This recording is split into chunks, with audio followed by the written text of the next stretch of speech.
Prize Pick show for round 3 of the Mexico Open. It's your boy Gsluke bringing you my top 5 props for Saturday at, of course, the new event, Mexico Open in Vidanta Vallarta, an absolute gem of a golf course. For round 2, we ended up having quite a day, went 4 for 5 on our picks on the video, which ended up cashing for a 2x profit, but in general ended up being a much better day because I usually break down my cards into a few 4-leg powers, of course a few 3 and 2-leg powers.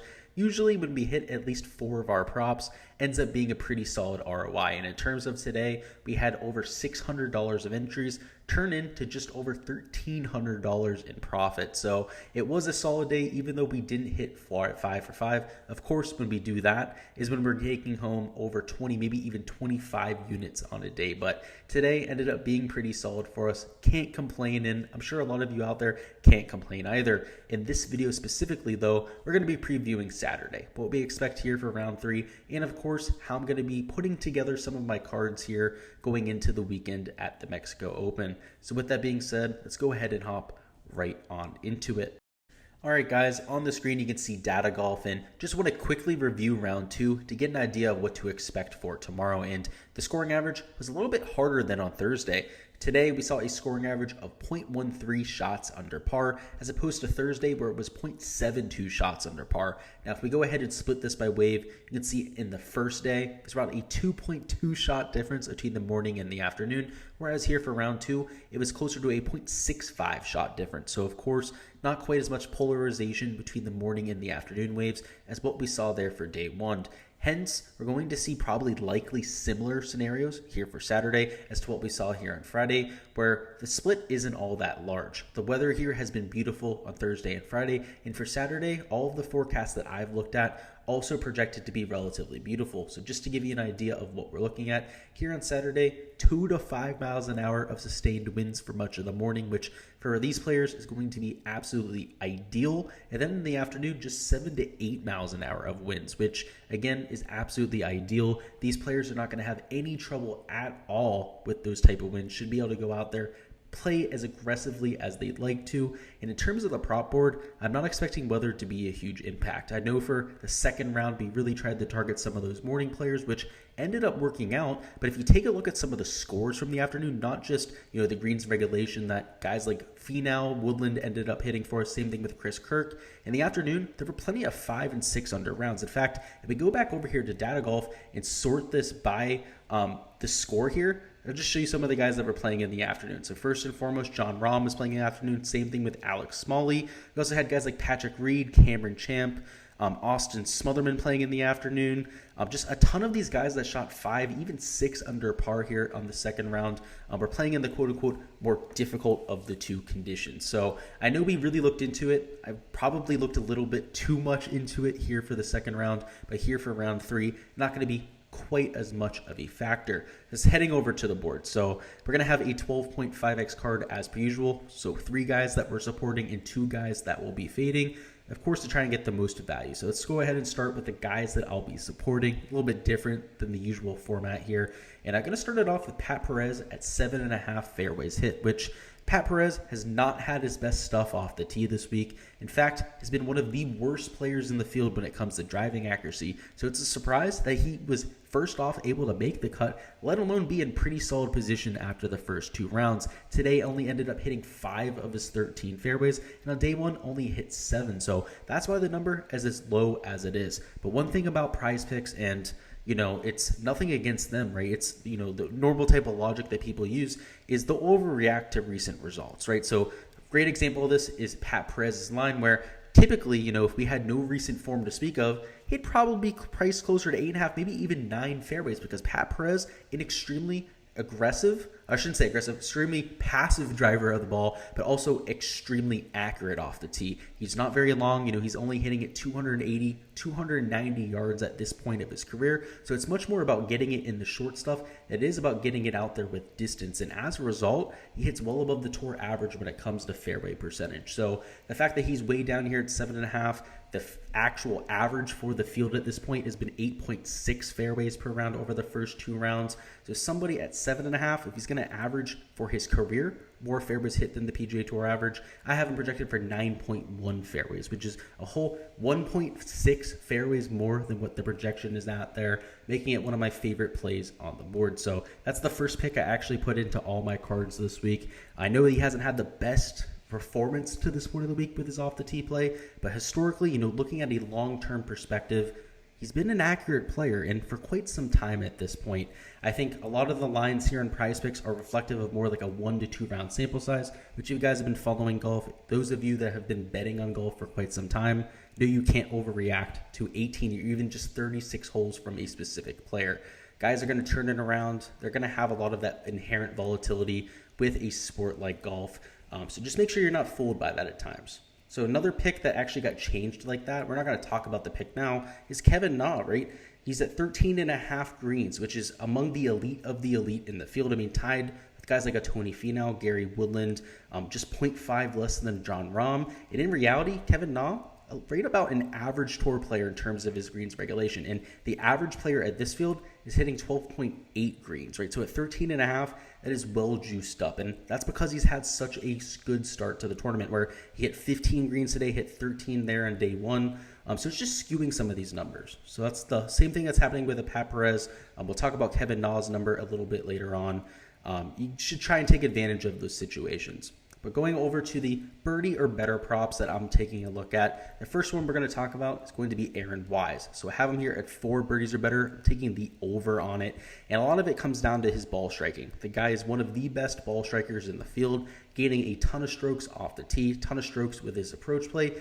Just really comes down to the putter. And of course, on day one, ended up making plenty of birdies there and the easier of the two waves. And here on Saturday, because he's just 2 under par, had such a horrible day here on Friday, gets the tee off early in the morning. So he's going to have pristine greens, the most receptive greens that these guys are going to have all day. And even though I don't expect it to be a massive difference between the waves in terms of the AM versus PM wave performance, it's still going to be some type of an advantage. I mean, even today, it was still that 0.65 shot difference that we talked about before. So for Aaron Wise, already a prolific birdie maker that I would be comfortable taking the over 4 birdies on, even if he was in the afternoon wave. The fact that he gets the more advantageous of the two waves has him projected at 5.2 birdies in my modeling. So a whole 1.2 higher than the projection that we have him at, which is a solid 25 to 28% buffer right there.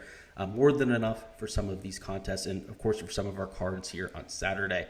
Next up, we have Sebastian Munoz here at 4 birdies. Very similar to Aaron Wise, relatively long off the tee. Maybe not as consistent as a ball striker as somebody like an Aaron Wise, but one of the most prolific birdie makers on tour. I mean, Sebastian Munoz, one of the more aggressive, higher birdie or better percentage players that you're going to see, and is not scared at firing at pins. You'll see plenty of blow-up holes from Munoz, plenty of rounds where he'll shoot 3 to 5 over par, but at the same time, he's one of the most live players in the field to go out there, end up as first round leader, also to go out there and make 7 to 8 birdies on a round. He's a very skilled putter. Like I said, very streaky with that ball striking from time to time. Maybe not as consistent, but we're looking for a 1-round sample size, just, a singular prop on somebody like Sebastian Munoz. So really like him there at 4. And given the length of this golf course, also the fact that there's 4 par 4s, the drivable par 4 par 5s, the drivable par 4 that's in play that both of these players will be able to take advantage of. I see them at the very least getting to 4 birdies. Of course, I have them both projected well over 5 for the slate, if not hitting the over for us at that type of number. And now lastly, let's talk about our fades. And the first fade we'll talk about before we hop over to Kevin Na is going to be Patrick Reed at 4.5. And now I know, to this point of the week, he's been great. He's been making a ton of birdies, been out there gaining across all 4 major categories, but this is just a 2-round sample size. Like I said before, people love to overreact to just what they've seen yesterday and, of course, the day before. And as a result, you've seen the prop market change. He went from somebody who was at 4 birdies or better to start the week. In weeks past, we even saw him at 3.5 birdies or better at even easier golf courses than what we're seeing this week. And people were slamming the under. And in fact, people were hitting the under on Patrick Reed. I mean, he was playing, some of the most dreadful golf that we've ever seen from him for his career. And I know that he's been good for these first 2 days. I can't overlook that. He's just been so bad for so long.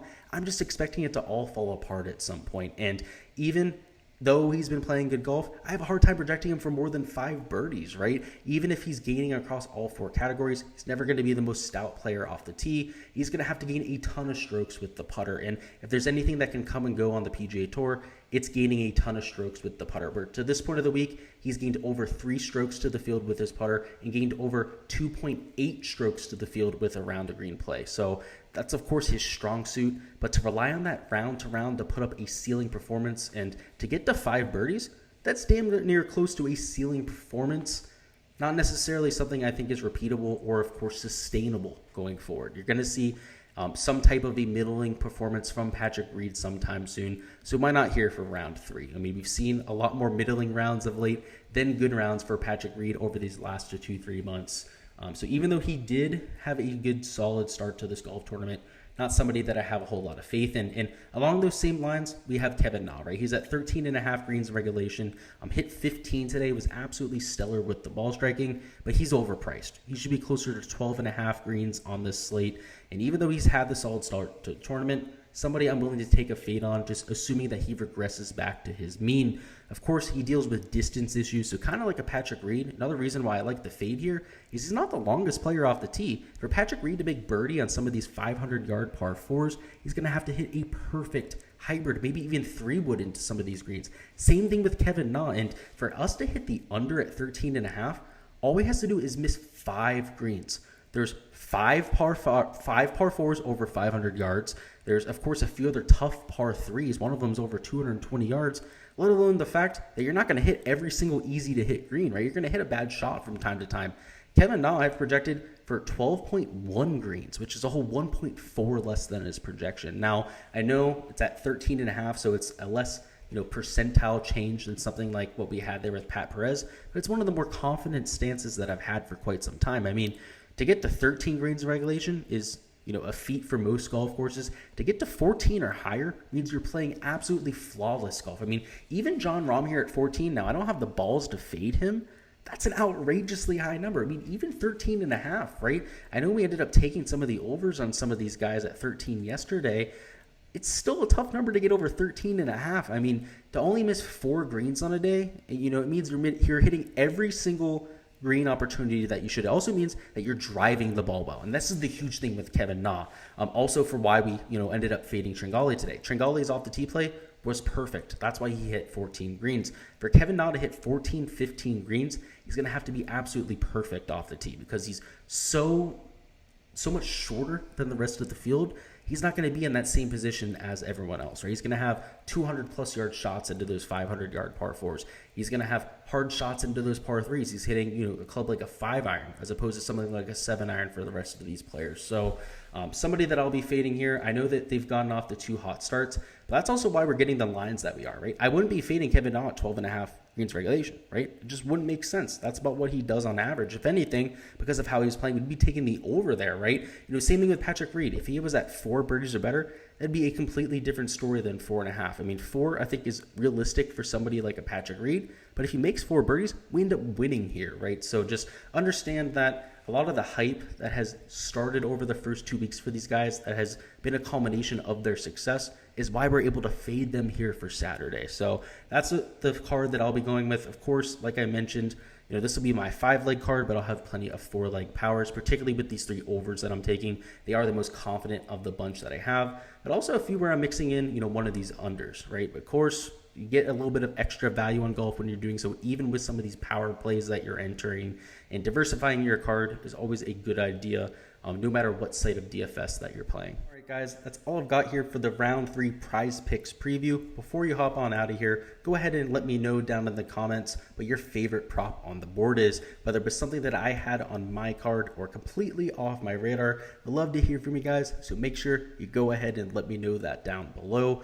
And as per usual, going to have you guys covered for round 4 as well. So make sure to look forward to that video tomorrow night, dropping right around 9 p.m. Eastern time. If you're not already subscribed, make sure you go ahead and do that right now. So first off, you don't miss that video, but also all of the content in the future. I cover every single golf tournament from a DFS side, course architecture side, and of course for prize picks. So make sure you don't miss any of that to come. Best of luck with all of your cards here for round 3. Best of luck with any DFS lineups that you have, any outright bets, all that sort of fun stuff, guys. And let's get this cash.